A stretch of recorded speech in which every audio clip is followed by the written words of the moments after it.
Hello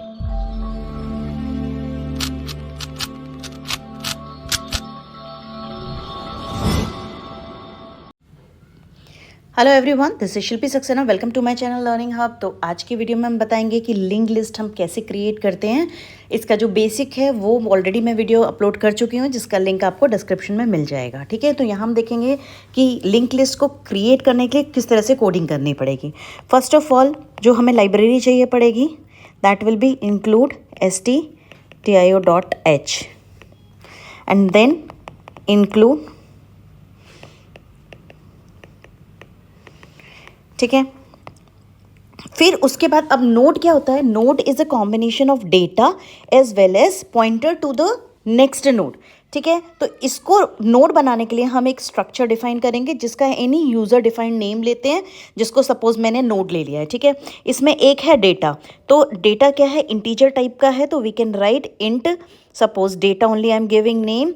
और ये जो नेक्स्ट है ये एक पॉइंटर है नेक्स्ट नोड के लिए, और क्योंकि नोड जो होता है वो नेक्स्ट जिसको पॉइंट कर रहा है वो भी नोड है, तो पॉइंटर का डेटा टाइप हमेशा क्या होता है? जिस भी डेटा टाइप की वैल्यू वो स्टोर कर रहा है वही डेटा टाइप पॉइंटर का भी होता है। तो इसीलिए हम यहाँ पे लिखेंगे स्ट्रक्ट नोड एंड नेक्स्ट। ठीक है, ये मेरा स्ट्रक्चर बन गया। अब इस स्ट्रक्चर को यूज़ करके हम नोड क्रिएशन करेंगे। तो मेन से स्टार्ट करेंगे। तो सबसे पहले क्या होगा कि सबसे पहले हेड बनाना पड़ेगा। हेड क्या है? Pointer to the first node. Again ये पॉइंटर है नोड के लिए, तो इसका डेटा टाइप भी स्ट्रक्ट नोड ही होगा। Struct node head. एक पॉइंटर चाहिए होगा मुझे नए नोड बनाने के लिए, न्यू नोड। ठीक है, उसके अलावा जो ज़रूरत होगी हम ऐड कर सकते हैं। फाइन, अभी सबसे पहले मैं क्या करूँगी? नोड क्रिएशन करूँगी। नोड क्रिएशन के लिए जो फंक्शन यूज़ होता है मैलॉक, जिसकी लाइब्रेरी है स्टैंडर्ड लिब। ठीक है, तो उस फंक्शन जो क्या करता है वो मैलॉक, मैं लिख रही हूँ मैलॉक डेटा उस पर्टिकुलर स्ट्रक्चर के लिए मेमोरी एलोकेट करता है। सपोज ये स्ट्रक्चर है, इसमें कितने दो वेरिएबल्स हैं। एक है इंटीजर टाइप का जो कि 4 बाइट ले रहा है, और एक pointer to that particular node जो कि 4 बाइट ले रहा है। ठीक है, तो दोनों का जो मिला के कितने बाइट चाहिए हमें? 8 बाइट्स चाहिए। तो ये जो 8 बाइट्स हैं, तो इन 8 बाइट को मुझे मेमोरी में एलोकेट करना पड़ेगा। तो ये मेमोरी एलोकेशन के लिए हम यूज़ करते हैं मैलॉक फंक्शन का। मैलॉक फंक्शन, मैलॉक लिखा। अब ये कितना बड़ा हमें कितने मेमोरी चाहिए? जितना स्ट्रक्चर का साइज है। तो size of is a function, size of struct node.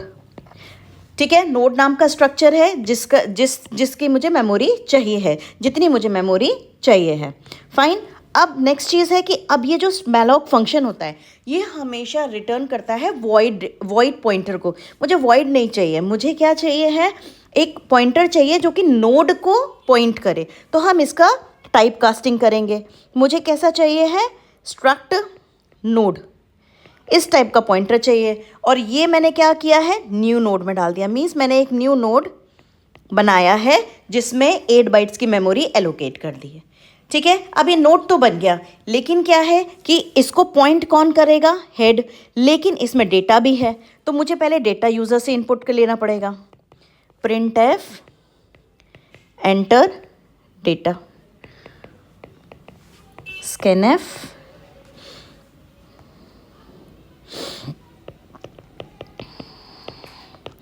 ये डेटा किस में है? आपके न्यू नोड के डेटा में। मीन्स मैंने जो नया नोड बनाया उसका डेटा मैंने यूज़र से इनपुट ले लिया। अब उसकी जो नेक्स्ट फील्ड है, अब ये नोड तो बन गया, देखो ये नोड तो बन गया जिसमें डेटा सपोज मैंने 1 डाला है। सपोज इसकी मेमोरी लोकेशन 100 है, लेकिन इसके नेक्स्ट में क्या है? अभी तो कुछ नहीं है, तो हम क्या लिख सकते हैं? न्यू नोड का next is equal to null. You can write null also, you can write 0 also. तो यानी इसमें आ गया अब नल, ये नल तो आ गया। अब इसको क्या है? हेड पॉइंट करना चाहिए। हेड पॉइंट करने के लिए मैंने एक यहाँ देखो ऑलरेडी मैंने हेड नाम का पॉइंटर बना रखा है। ठीक है, जो कि इसको पॉइंट करेगा। तो we can write head is equal to new node.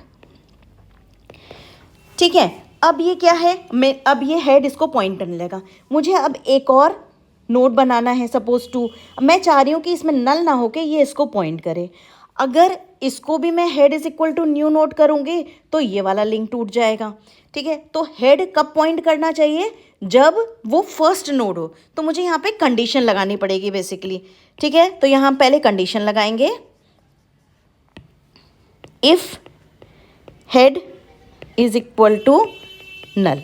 अगर हेड में कुछ भी नहीं है तब क्या करेगा वो, head is equal to new node करेगा।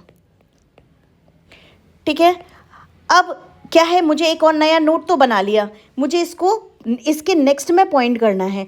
अब हेड तो हम मूव नहीं कर सकते, मुझे क्या करना पड़ेगा, एक और पॉइंटर चाहिए पड़ेगा जो कि ट्रैवर्सल के लिए काम में आए।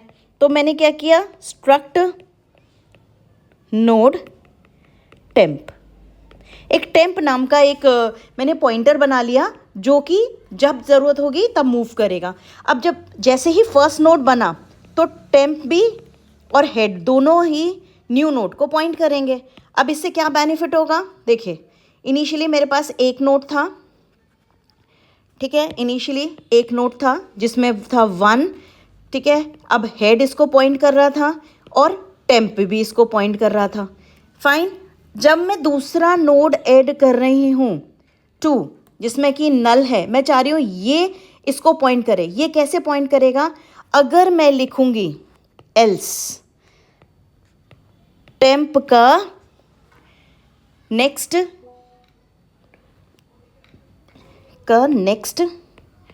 Is equal to new node.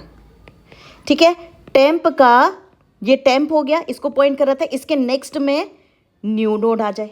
ठीक है, अब इसके बाद जब हम करेंगे एक और ऐड, तो मैं ये भी चाह रही हूँ कि ये फिर से इसको पॉइंट करे। तो आगे हम क्या लिख सकते हैं, टेम्प को भी हम साथ साथ मूव करेंगे। Temp is equal to new node, temp is equal to new node. ठीक है, तो अब ये कैसे चलेगा, ये जैसे ही मैंने ये नोड बनाया, ठीक है, टेम्प के next is equal to new node and now temp is equal to new node temp. अब नेक्स्ट इटरेशन में जब मैंने 3 ऐड किया, सपोज ये 300 पे था, तो मैंने क्या लिखना है, टेम्प का next is equal to new node यानी 300 एंड यहाँ पे आ जाएगा temp is equal to new node लिखा है क्योंकि। तो इस तरह से इटरेशन होगा। मैं बार बार कह रही इटरेशन होगा, तो वो इटरेशन कैसे होगा, मुझे वाइल लूप लगाना पड़ेगा कि जब तक यूज़र चाहे तब तक डेटा एंटर कर सके। वो कहाँ से होगा, मेरे को यहाँ पे वाइल लूप लगाना चाहिए था। ठीक है, तो हम क्या करेंगे, यहाँ पे मेरे पास स्पेस नहीं है तो मैं यहाँ लिख रही हूँ while x is equal to 0। x एक मैं वेरिएबल ले रही हूँ, ऊपर इंट x, और यहाँ पे जब अब इसको लूप से बाहर आने के लिए मुझे एक x की वैल्यू चेंज करनी पड़ेगी। तो हम क्या कर सकते हैं, print f enter 0 to add more element. Okay, scan f %d m%x and while loop closed and main closed. तो जब तक मैं x में 1 डालती जाऊंगी, लूप इटरेट होगा, न्यू नोड बनेगा, डेटा एंटर होगा और डेटा एंटर होके चेक करेगा क्या वो हेड है यानी फर्स्ट नोड है, तब तो हेड डायरेक्ट पॉइंट करेगा, नहीं तो एक और जो टेम्परेरी हमारा पॉइंटर है वो मूव करेगा और नेक्स्ट नोड को क्रिएट करता जाएगा। I hope creation is clear. अब इसके बाद हम नेक्स्ट वीडियो में बताऊंगी कि लिस्ट का ट्रैवर्सल कैसे किया जाएगा और हम ये प्रोग्राम को एग्जीक्यूट करके भी देखेंगे। If you like this video, please like and subscribe, hit the bell icon. Thank you and have a nice day ahead.